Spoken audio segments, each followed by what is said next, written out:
자, 일단 무엇보다 오늘 문해력이라고 했는데 문해력이 무엇인가? 네. 요걸 좀 얘기를 해주시죠. 문해력이라는 거는 이제 사전에 찾아보면은 쉽게 이제 글을 읽고 이해하는 능력 이렇게. 문장의 해석 능력 아닙니까? 그렇죠. 단어도 이해되고 문장도 이해되고 더 이제 문장에 모여 있는 게 글이잖아요. 그렇죠. 그래서 글을 읽고 이해하는 능력 이 정도로 볼 수가 있죠. 자, 요 문해력에 관한 이야기가 사실 최근에 화두가 된 적이 좀 굉장히 많습니다. 무엇보다 요즘 그 젊은 세대들 뭐 문해력이 떨어진다 이런 이야기 뭐 기사들이 또 좀 많이 나기도 하고 대학생 단체 톡방에서는 금일을 금요일로 오해하는 해프닝이 발생하기도 하고요. 한 기자님께서 사흘 연휴라고 기사를 썼다가 왜 3일인데 4일이라고 하냐? 뭐 이런 또 이야기도 좀 들리고 심지어 사흘이 포털 사이트 검색어 1위까지 한 적도 있다고 해요. 맞아요. 아, 진짜 있었던 일이죠? 그 진짜 있었던 실화입니다. 그 실제로 이제 어떤 기사에서 기자분이 사흘을 이제 사흘 이렇게 써야 되잖아요. 예, 예. 근데 그거를 숫자 4. 흘 이제 이렇게 쓴 거죠. 아, 쓰고 근데 정말 죄송한 사흘이 3일입니까? 몰랐어? 근데 난 조셉은 아는 줄 알았는데. 저 몰랐어. 솔직히 아니 말해. 왜냐면 조셉이 사흘 전에요 이런 말을 많이 해서 그럼 그걸 4일 전에라고 쓴 거야. 이게 사흘. 약속 잡았으면 큰일 날 뻔했네. 사흘 뒤에 봬요 했으면은 이것도 기억이 납니다. 최근에 좀 심심한 사과. 요거 가지고 또 한참 기사가 좀 많이 났었죠. 네. 그 심심한 사과가 이제 원래 마음 깊이 사과한다 이제 그렇죠. 이런 그렇죠. 뜻이죠. 마음 심자 써서. 마음을 네. 담은 사과. 근데 이제 그게 사과를 하는데 왜 심심하냐? 그 성의 없이 그렇게 사과해도 되는 거냐? 맞아요. 심심한 거를 지루하다 이렇게 이제 알아듣고 그렇게 이제 SNS에서 싸움도 벌어지고 갈등이 맞아요. 생기고 이제 이런 일이 좀 생긴 그러니까. 거죠.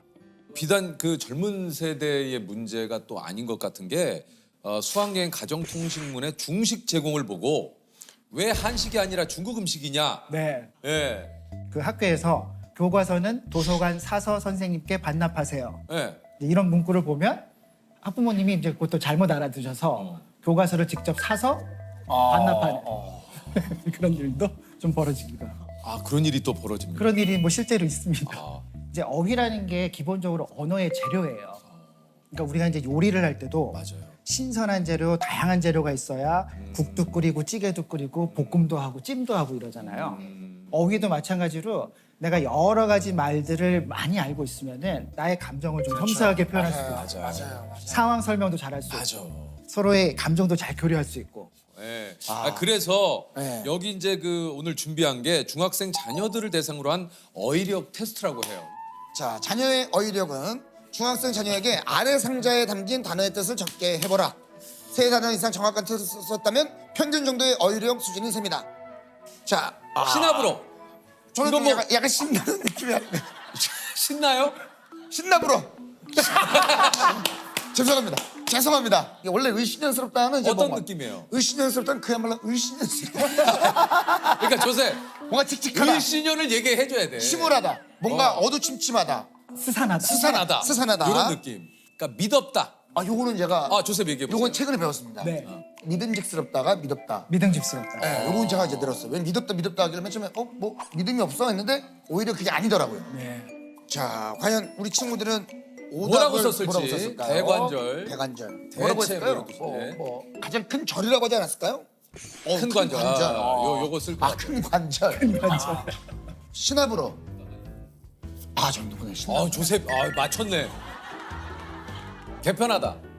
가재는 개편이다 이런 거 생각하지 않을까?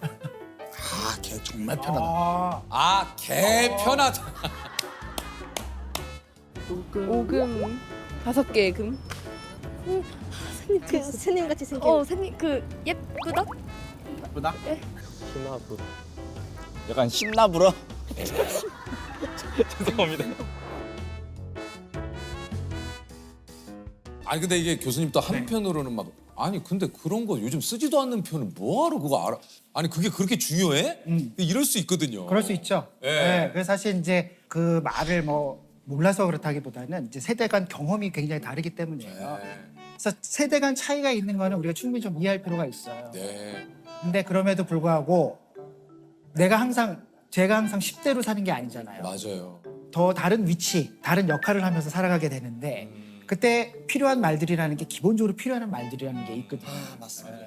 또 사람의 관계도 이렇게 보면 우리가 어떤 말을 어떻게 쓰는가에 따라 관계가 좋아지기도 하고 뭐 틀어지기도 하고 이런 일들이 생기잖아요. 아 지금 교수님 얘기 들으니까 그게 생각나. 요즘 진짜 그런 얘기 많이 하잖아요. 습관적으로 짜증나, 뭐 개 짜증나. 그렇죠. 네. 짜증나로 다 뭉뚱그려서. 그러니까 뭐 예를 들면 저 가게 갔는데 생각보다 줄이 길어서 네. 좀 내가 불편해 라든가 이런 것들도 그냥 다 짜증나. 짜증나는 그 한마디로 다 퉁치는 거죠. 맞아 맞아요. 뭐 예를 들면은 이제 요즘 많이 쓰는 말들, 뭐 킹받는. 이걸로도 많이 하죠. 아, 킹받네.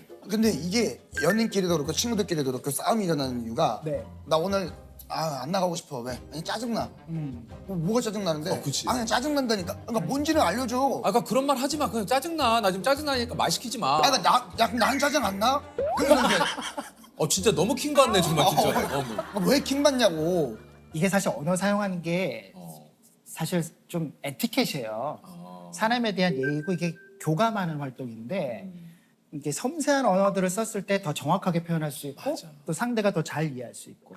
근데 모든 걸 이제 어떤 하나의 말로서 그냥 모든 걸 이제 그냥 넘어가는 것들은 어떤 면에서 좀 게으른 거죠. 교수님의 지금 이 얘기를 들으니까 이 생각이 나요. 그러니까 내 감정을 평소에 표현하고 내 생각과 마음을 정리해서 문장과 단어로 표현을 하는 연습이 돼 있으면 이런 사람과의 대화가 그렇게 네.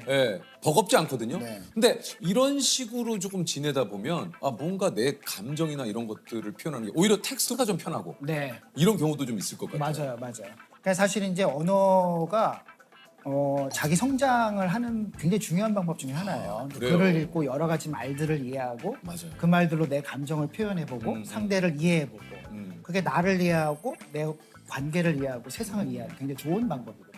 여러 가지 요인이 있겠지만 이게 좀 가장 큰 이유는 뭐가 있을까요? 문해력이 떨어지는. 아무래도 이제 우리가 글을 읽고 쓰는 상황, 그다음에 사람들과 언어로 소통하는 이 환경 자체가 굉장히 많이 바뀌었어요. 바뀌었죠. 이제 영상으로 정보를 취하고 그것으로 소통하는 이제 이런 세상이 돼서 글을 읽을 일이 사실 별로 없는 거예요. 그러니까 맞아요. 긴 글 읽는 거 굉장히 어려워하고.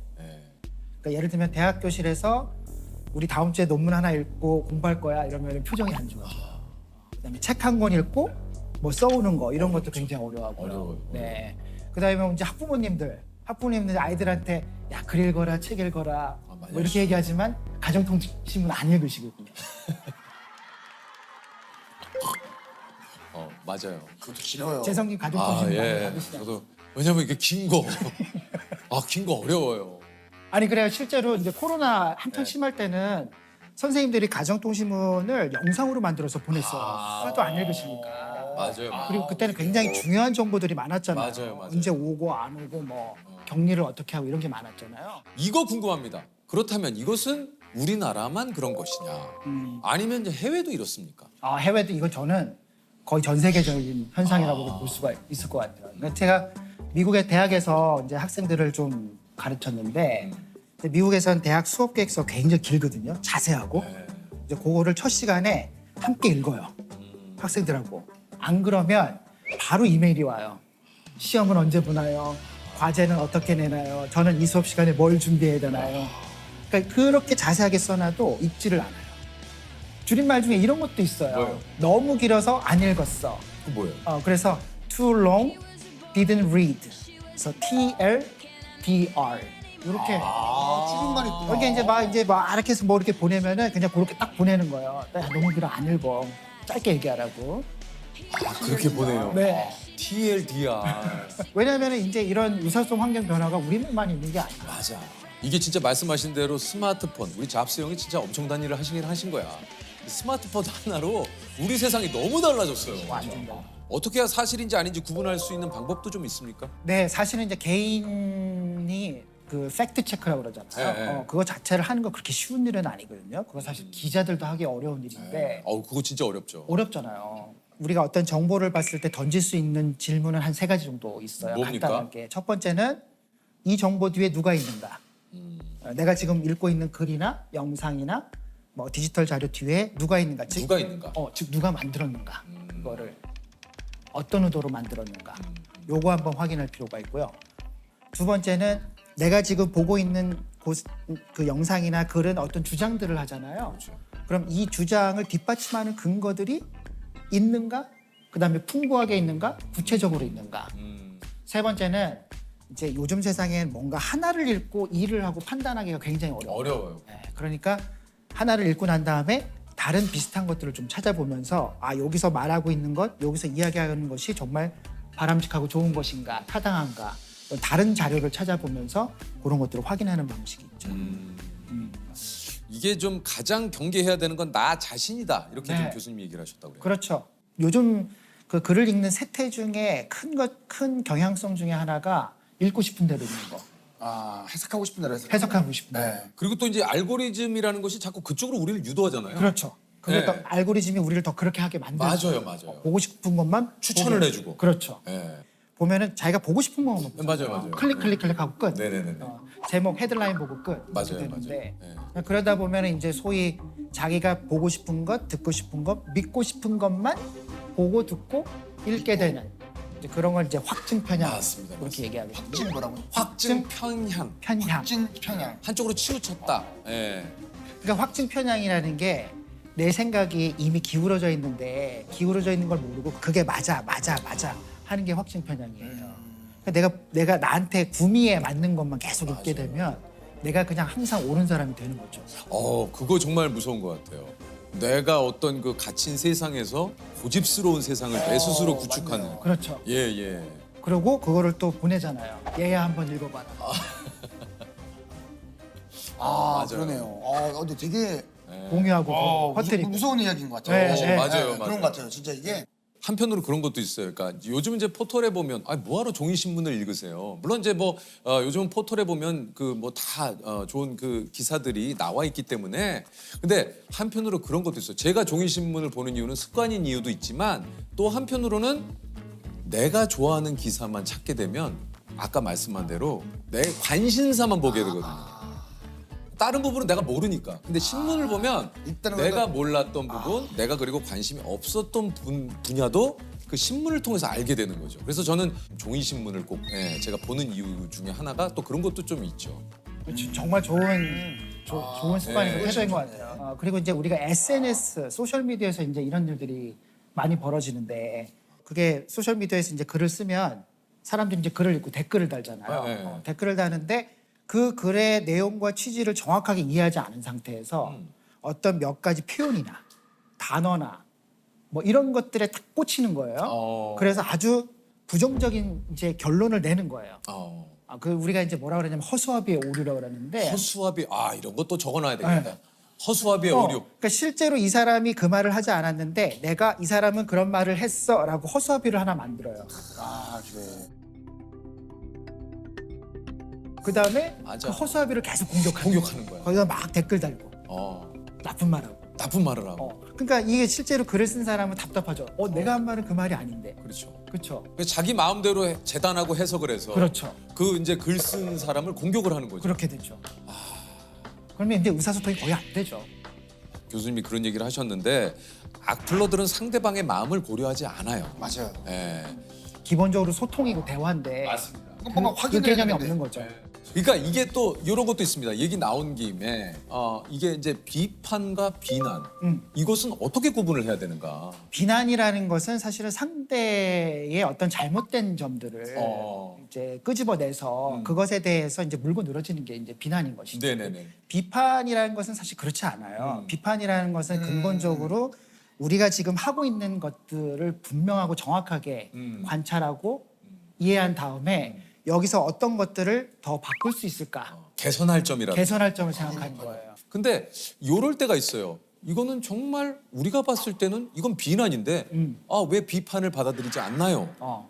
왜 비판에 귀 기울이지 않습니까? 라는 분들도 있거든요. 그렇죠. 네. 이제 그런 경우는 설득이 굉장히 안 되는 게 비판이 되기 위해서는 기본적으로 에티켓이 필요한 겁니다. 예의라는 그렇죠. 바로 그렇죠. 그겁니다. 맞아요. 네. 그리고 자기가 네. 왜 그런 말을 하는지에 대한 분명한 근거, 합리적인 이유, 그다음에 그걸 설득시키는 노력 이런 게 함께 이루어져야 되는 거죠. 네. 제가 어디선가 어떤 분이 얘기하시는 거예요. 이게 참 맞는 말이다라고 했던 게 비판과 비난을 할 때 가장 중요한 포인트는 그 얘기를 하는 대상에 대한 생각을 했느냐 안 했느냐 그 사람의 마음을 조금이라도 살폈나 안 살폈느냐가 제일 중요한 것 같아요. 맞아요. 우리가 뭐 비판적인 능력 이런 거 키우라고 하잖아요. 그렇죠. 근데 비판적인 능력, 비판적 문해력의 가장 시작은 상대가 하는 말, 그다음에 내가 읽은 글을 정확하게 이해하는 것이에요. 여기서 어떤 게 더 좋아질 수 있을까? 질문을 던지고 토론하고 이제 이런 게 비판적인. 이제 악플이라는 게 그렇죠. 자기 혼자 안에 세계에 이제 갇혀 있는 거죠. 자기 멋대로 해석하고 그다음에 자기 딴에는 굉장히 논리적인 방식으로 뭔가를 대꾸를 하는데 이게 전체적인 소통 맥락에서는 어울리지 않는 거예요. 문자를 쓰고 컴퓨터 자판을 치고 단어를 사용하고 문장을 쓰지만 아주 그런 그 기능적인 능력만을 가지고서 저차원적인 수준의 문해력을 계속 쓰는 경우이지 인간적이고 뭔가 맥락적이고 공감하는 이런 문해력이라고 보기는 좀 어려운 거죠. 그러니까 내가 알고 있는 것이 잘못될 수도 있어, 완벽하지 않아 라는 생각들을 항상 할 수가 있어야 돼요. 자기 스스로가 내가 어떤 방식으로 글을 읽고 쓰는가에 대한 성찰이 부족한 거죠. 거기까지 나아가야 사실은 문해력은 의미를 갖는다고 얘기할 수 있어요. 그러면 좀 글을 읽을 때 좋은 방법이 좀 있습니까? 이제 책 읽기 어려워하시는 분들이 이런 말씀 많이 하시잖아요.